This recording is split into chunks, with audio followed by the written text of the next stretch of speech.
So please welcome back to the stage, Joe Satriani.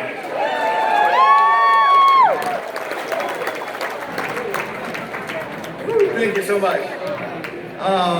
So, this next guy, I've known practically my whole life. When he was just 12 years old, he knocked on my front door, and he had a guitar in one hand and a pack of strings in the other, and he said, "Hey, can you give me guitar lessons?" And I'm thinking, you know, this takes a lot of guts, a lot of courage to just knock on someone's door, an older kid in high school, and ask him for guitar lessons. And I thought, there's something about this moment that I recognize. Even though I was only 15 myself, I thought this is a special moment. We started this very interesting relationship. This guy was an amazing student, an amazing talent, even at a young age. He was actually a lot shorter than me back then, so I don't know what happened. Something happened. We, after a couple of years, the relationship of student and teacher really morphed into just jamming buddies. We learned so much from just playing back to back with each other and learning from how we were sort of exploring our own musicianship, our own guitar playing. Years later, we got to play on stage on a regular basis, and we got to create so many beautiful, magical moments together in a way that only best friends can do when they've had this same kind of incredible journey gifted to us by all of you, all of our fans around the world who've given this opportunity. So thank you. Yeah, give yourself some applause, right? Yeah. So I'm going to just say, you know, there's so many funny stories about the things that he used to do when he was a kid that you should know. So I can fully embarrass him, you know, just at least one more time. But what came to mind today, because this is like the NAMM show and everything, and everyone's so gear crazy, is this gig that he had to do when he was, I don't know, maybe 13 or 14. And it was right in the middle of town. We lived in a small town on Long Island, and there was a gig at a church that his band was playing. Now, his band's lead singer was the younger brother of my band's lead singer. So there was already a funny relationship going on there. They tried to emulate us. The name of their band was our band spelled backwards. How weird is that, right? That was your idea, right?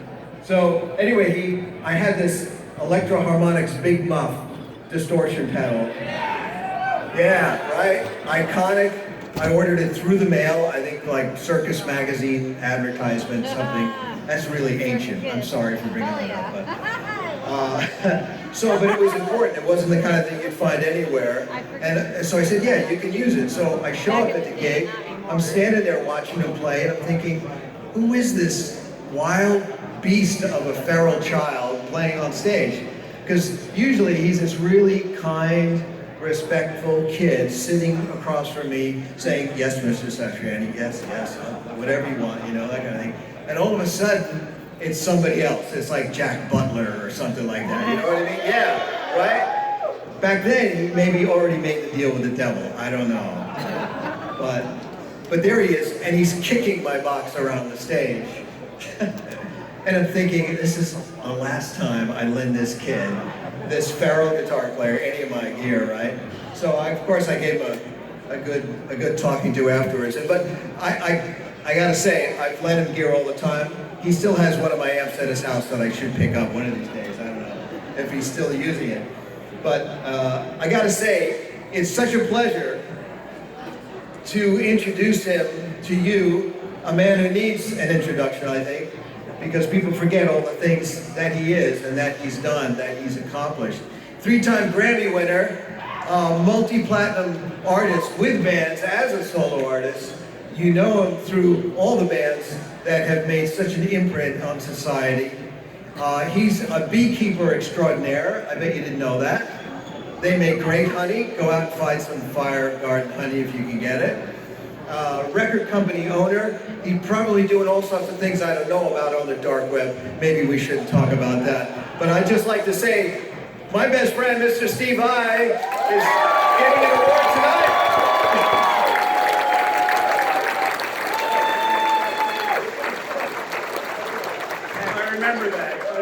Thank you, Joe. This is yours. Oh my goodness. He loves me. He really, really loves me. Well, I was told we're running ahead of time. When was the last time you heard of an awards show running ahead of time? So I'm supposed to tell some stories. And I got a few. Well, it is true. I showed up at Joe's door. I mean, I used to think, what are the odds that Jimmy Page and Jeff Beck grew up in the same town? That's what they would live right next to him for my whole life. I would just think, that's impossible. How could that be, you know? I used to walk to guitar lessons when I was 12.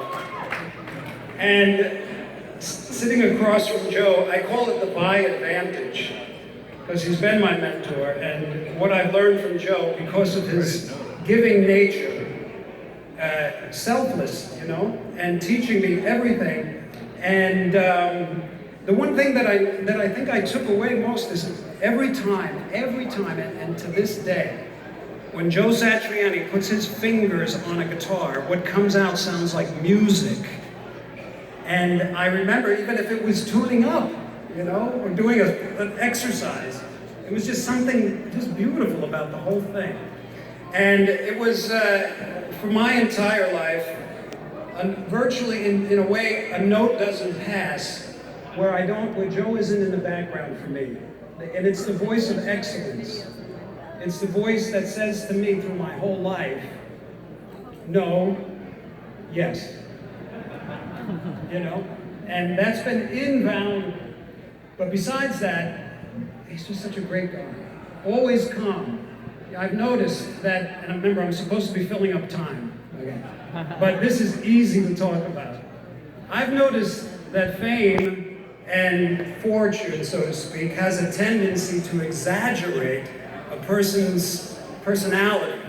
So if like you're an asshole before you become rich and famous, when you become rich and famous, you become really big asshole. Seen it time and time again. And if you're kind of like a generous, nice guy, when you make it, so to speak, you become real generous, real friendly, real considerate.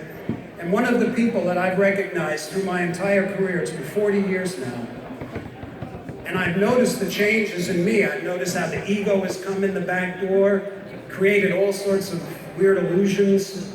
Joe was a solid,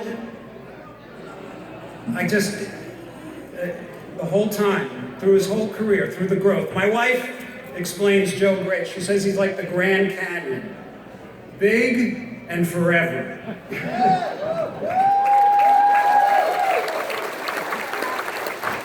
And I agree. She says, you're just the shooting stars that go on top every now and then. But since I have to fill some time, I got a story. Tell us a joke. Now, you got to understand, I was 12 and Joe was like 15, 14, like maybe 15 or something, and he could really play. So when you're 12 and somebody is 15 and they can play the riff, A Whole Lot of Love, they're like a god, right? And he knew every song. It was unbelievable. So I would go to lessons, and everybody in my whole town, was like, there's Joe Satriani. And he had really long, freaky hair, a big beard. I wish I had a photo of that to flash on the screen right now. And everybody was like, and my friends would, you know, did you see Joe? Because we were all kind of taking lessons and stuff, and he would walk around the halls, and it'd be like, well, you were cool if you saw Joe that day in the hallways at school. And I remember once I was walking through the hallways by myself on a little pass that I had to go to the bathroom, and I'm walking through the high school, and I hear this amazing commotion going on one of the rooms, and the halls are empty, and the teacher is screaming and yelling, "You come back! How dare you!" You know, this crazy stuff. And Joe just walks right out of the room.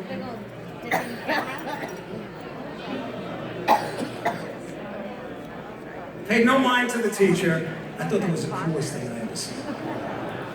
He was so cool, we'd like talk about meeting him. And whenever we'd see him in the hallway, it would just be like, hi, Joe. Hi. And we did some mischievous stuff, the group of kids, the younger, the sus rat group that we... And I remember once we used to do this thing, my friend had a gremlin, and he was the first one that had a license